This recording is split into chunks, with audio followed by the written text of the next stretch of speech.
But one thing that's not, though, and it's real, dare I say, tension, but you and Matt Barnes. Right. No tension. Zero. Now, when he first made the video, that was a shocker to me. I rock with Matt Barnes. Yes. That's my dog. I got love for him. He's a brilliant brother that's done big things, and he's gonna continue to do big things. I was completely blindsided, which, by the way, has become this habit. And the reason why I have the people that I have around me is because it's not only that I love and respect them, they contain me. Because you see, when I see my man Cardell in the back, Cardell and I have known each other since we were 2 years old. We grew up in Hollis together. No way. 2 years old. 2 years old. My man Money Mark that I've known for nearly 25 years. My man Vashon that I've known for 25 years. Me and my man Shabazz, who I know you know, Shabazz and I go 23 years back. Crazy ass champ over there. Motherfucker crazy now. You understand what I'm saying? That's my man. I mean, we go back. Even though he get on my damn nerves, I still love him. We go back over 20 years. Juvie, yeah, he's supposed to be my bodyguard or whatever, but I don't even call him that because he's like my brother. I lost my brother in a car accident in Texas in '92. So brotherhood means something to me because I miss my brother, you know? And I know what he meant to me and what he believes in me. So it means the world to me that I got cats in my life that surrounding me and are in my space that I know got love for me. And what I'm saying is that they contain me. Yeah. Because you see, even though it's good for business, and God knows nobody brings this up more than Rashawn. Rashawn is about business. So let's not get in the way of the big picture. The shit I tell you, I get it from him. Because this man bugs me about it at least 6 days a week, drives me crazy. Because anybody that knows me know, my default position and inclination is to attack. I have to be mentally and emotionally restrained from attacking. Cardell is at work, driving a truck from here to Florida or whatever, motherfucker on the road, talking to me. Look, don't say nothing. You don't need to do that. It's a waste of time. I'm like, I'm getting sick of y'all. You understand what I'm saying? I'm getting sick of everybody trying to contain me. Like these cats talking shit about me for weeks and months at a time, and I say nothing, and then the second I say something, I'm a bad guy. It's a beef. And I'm like, what beef? I didn't say anything for 6 months.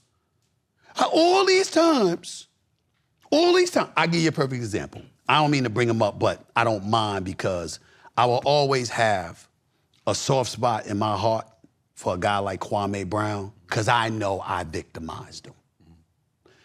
I'm covering basketball, bro. I know what I saw.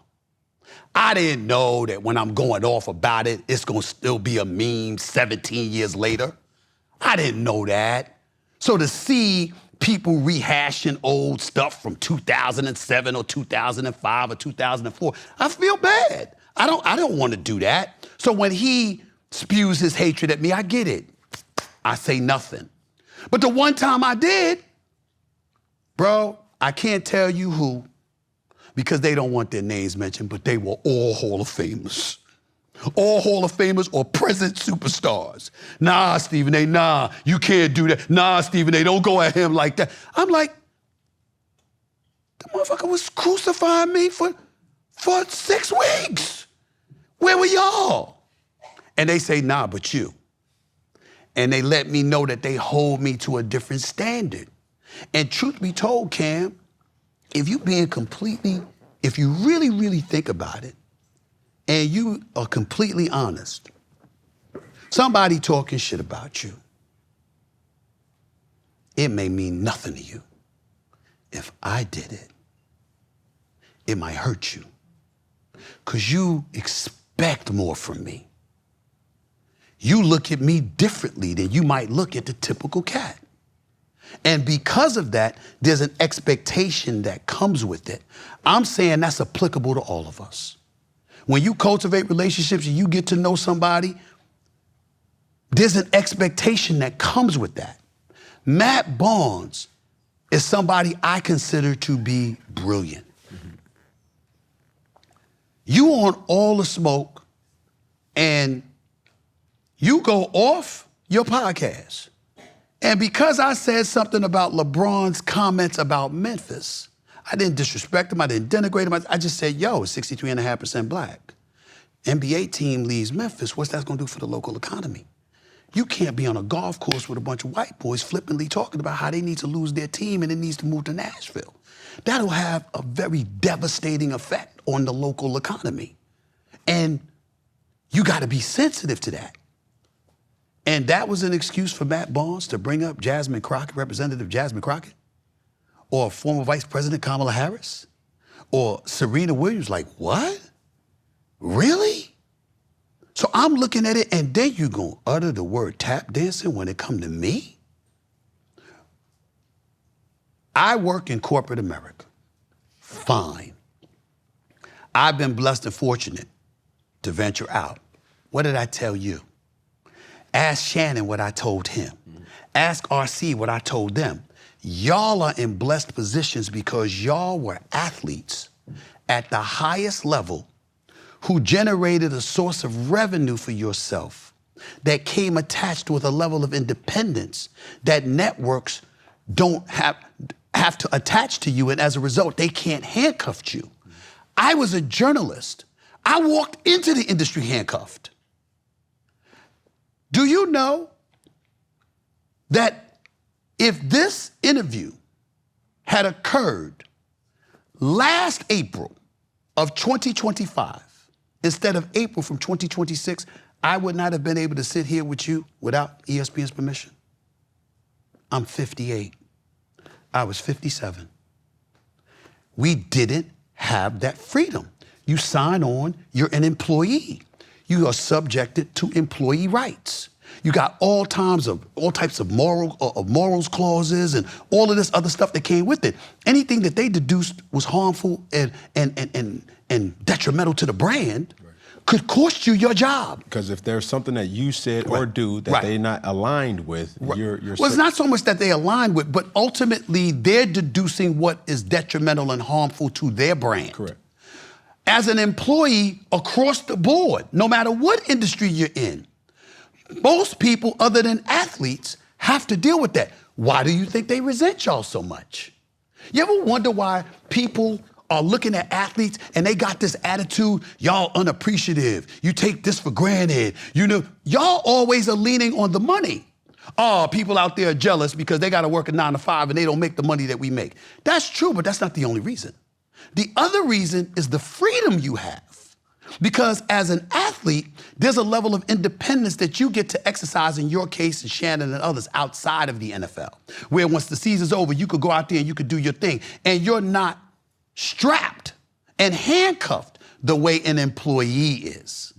And so because of that, it's easier for y'all to venture out and take chances. I wasn't allowed to. I'm going to repeat. I never had this freedom until last May. Until last May, if I wanted to do this interview, I had to call ESPN and say, I would like to do a sit down with Cam Newton. May I do it? That's most people in the industry. Having said that, all these years, y'all look at me. Y'all see me, you see clips, you see footage, you see me going off, you see me holding people accountable, you see me fighting the system, right? Mm-hmm. I did that as an employee. I did it anyway. Fuck that. I'm not gonna be quiet about this. I'm gonna say this, I'm gonna say that. And battled and battled and battled for decades. And somebody gonna come to me and talk about I'm selling out? Really? Do you think that there's an unrealistic expectation that the culture holds you to? And is it realistic to? It's not so much that it's unrealistic. I'm gonna use the words conveniently misinformed. You could find out if you wanted to. You don't want to because it's easy to hit me. Never forget, happened a couple years ago. Steven Jackson, Stags. Russell Westbrook is roughhousing Luka Doncic in the playoffs. I'm doing NBA Countdown. I said, yo, man, they need to suspend his ass for a game. Russell Westbrook. And I got love for Russell Westbrook. I don't talk to them that much, all that other stuff, but I got love for him. Always respected him because he's a real one. He got a phony bone in his body, and the stuff that he does in the community for his people is immeasurable. Y'all, people don't even understand how legit Russell Westbrook is. He's a special dude. But I thought that when that series, he was, my man Champ and I was talking about it, he was like, yo, I said, it's excessive. So what happened is, the NBA elected not to suspend him. I go on the air a couple of days later and I said, I spoke to the league to find out why they didn't suspend him. And this is what they said. Gilly, for Wallow and Gilly, who I also got love for, I can't believe Stephen A. called the league. And that sounds like, about right. Yeah, and I'm like this. And I'm going like this. Respectfully, bro, you talk about the league. I cover it. We were the pre-game show for the Clippers Dallas Mavericks game. The bosses said, call the league office and find out why they didn't suspend him, because had that been Draymond Green, we would have suspended him. Mm-hmm. They would have suspended him. Find out why they didn't suspend him. So he's sitting up there and talking that stuff. So I text him. And I said, yo, man, I just want you to know, I'm not going to go at you, got respect for you, but you need to understand this is how it went down. Because I wasn't calling the league to get him suspended. I had already said on the air he should have been suspended for a game. I was calling the league to find out why didn't you suspend him, because the bosses told me to find out. That's the difference between somebody who's talking and somebody who's actually working as a journalist. I'm not them. I'm not you. I'm not Shannon. I'm not Ryan. I am a professional journalist. Mm-hmm. So let's look at it. I go on the air and I said, you talked about it. I was on the phone with Joe Dumars, who was the executive VP and the disciplinary czar for the NBA. How come this happened? And then after that, I was on the phone with the commissioner, Adam Silver. Were they? No, you were not. They were talking to me because I covered the league. And then we get into resume. New York Daily News, Philadelphia Inquirer, promoted numerous times. March 2003, I'm named the general sports columnist. General sports columnist is the highest title you can get in sports journalism in the newspaper industry. It's the highest title. You have a license to editorialize and give your opinion. We can't relate to that now because everybody could give their opinion. I was coming up when there was no podcast. Right. There was no YouTube. And in order for you to have a license to give your opinion, you had to work yourself through the terrain as a beat writer and a reporter and climb the charts before you became a general sports columnist. Do you know that in March of 2003, according to the NABJ, because I never double-checked whether it was true or not, but according to the NABJ, I was the 21st African-American in this nation's history to be named the general sports columnist. Only 20 people came before me. Ever in American history. Whitlock was one of them. J.A. Adonde was another. Michael Wilbon was another. William C. Roden was another. Kevin Blackistone was another. So all of this stuff, I'm going like, the credentials are the credentials. So when you got cats coming at me, it's an adjustment because of the world that we live in. But please understand, and I don't say this with any cockiness, I just say it because it's factual. My opinion is earned. Me giving an opinion is me working myself through the industry to elevate myself to a point where I'm licensed to give my opinion by credible agencies. Mm-hmm. Not just having a YouTube show and I'm free to express myself. So I'm held to a different standard. So when a Matt Barnes comes out and he brings up all of these things, and then he adds the insult that it's tap dancing, I had to show him what tap dancing looked like, which was why I played the Gavin Newsom interview he did. You and Stack sat there for an hour and 52 minutes around that time, talking to the governor of California, And in that entire time, you asked one question about the state of California. How can we help people see the truth? When the man sitting in front of you got the highest affordability rate in the country, crime, taxes, energy crisis, no water in the fire hydrants when a wildfire takes place. And that's just to start off the top of my head. We got people in California. The man was recalled not once, but twice. They tried to recall him as the governor. And I'm not saying that to insult Gavin Newsom.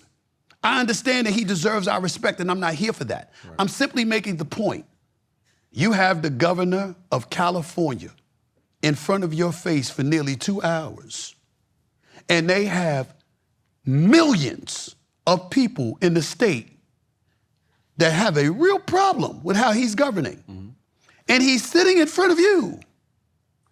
And we're hearing story about how Stephen Jackson had his own day and how they rock with him. And they laughing and when things get serious, it's because he's insulting Trump. But you got your own record that's questionable. And you're sitting in front of him. Guess why that could happen? Right. Because you don't have a journalist background. Meaning Matt. But that's not the expectation. I could have never gotten away with having him there not asking those questions. But your brain is different though, Stephen A. And I think people know that and they understand that your voice is different. You are a person that got it out the mud. And I've used this analogy before. My heroes have spoke down on me, how I took it. It may not have been their intent. I received it where I have clips, or I can't find clips of Stephen A. saying something questionable about Cam, but that was you covering me as an athlete. I took it personal. There was times where I took what Shannon Sharp, who a person I'm very fond of and have a lot of respect, have said, Cam, you are a random. Cool. Those things were said. Deion Sanders, Cam, okay. But on the flip side, you know what I'm going through, bro. And it was said to me, and even RC, and make no mistake about it, I have no ill intent or no bad feelings with RC. Everybody who I've named, I hold to a high standard, and at one point, something was said in regards to me. I say all that to say, when you start to mention the weight of your voice, not just yours, but everybody that has the cultural badge, and when I mean culture, I mean black people specifically. Right. They feel a way when certain things are handled not how we expect or they expect it to be. Is that unrealistic sometimes? It is unrealistic sometimes, but it's also predictable because that's what we do. That's what we do as black people, you know, and I get it. But first things first, you just brought up an example. I'm gonna tell you why those are bad examples. You brought up what they said about you, what we said about you. You have every right. I didn't say anything about Matt Barnes. I was talking about LeBron. What you got to do with LeBron? I was talking about Memphis. What you got to do with Memphis? See, what I'm saying is that if I said something about them directly, it makes sense. You're gonna go on social media, and again, we over it. I'm good. Matt came out with the second video. I appreciate it, I respect it. That's the Matt I know and love. I got you. I hear where you were coming from. But my point is that you decided to go on social media about something that had nothing to do with you and to attack a cat that you've rocked with, and you've been cool, and you've admitted publicly, I rock with him. Stephen A. looked out. Damn, I deserve that? So I watch all the smoke. Every damn video, every damn episode they did I approve of. Every damn episode and everything they say I agree with, I like. Of course not. But that's their shit. That doesn't mean that I sit up there and I say, I'm gonna go on social media and a cat that I rock with, the cat that I've talked about doing business with, a cat that I got mad love for, I'm gonna just sit up there and make a video and talk about you. And by the way, the position that you took was what a lot of people are saying because of politics. And I'm going like this, really, y'all? Really? See, people think that this last year has been hard for me, and it has been. It's been one of the hardest years of my life. But it's not for the reasons people think. It's the betrayal. That is one thing I don't get over very easy. It doesn't matter to me. Like I told you before, you called me, we talked with. Good. Even before then I wasn't mad because I never felt betrayed. I just felt that y'all could have done a better job of asking them questions about me. That's it, but I never felt betrayed. But when I feel betrayed, bro. Who did it? Say what? Who did it? No, I'm just saying. But I'm saying, like, bro, it could be women, it could be some of my boys,